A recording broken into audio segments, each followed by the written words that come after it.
เอามือขึ้นเหนือศีรษะ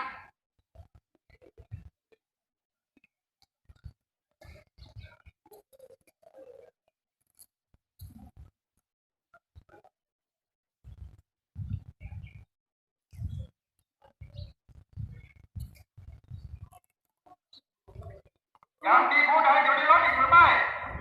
ยังมีผู้ใดอยู่ในรถอีกไหมมีถอยลงจากรถอีกหมดมีลงจากรถอีกหมดหากไม่นั้นทางเจ้าหน้าที่ตำรวจจะใช้ความรุนแรงจะใช้ทั้งถูกกระทำลงไปหมด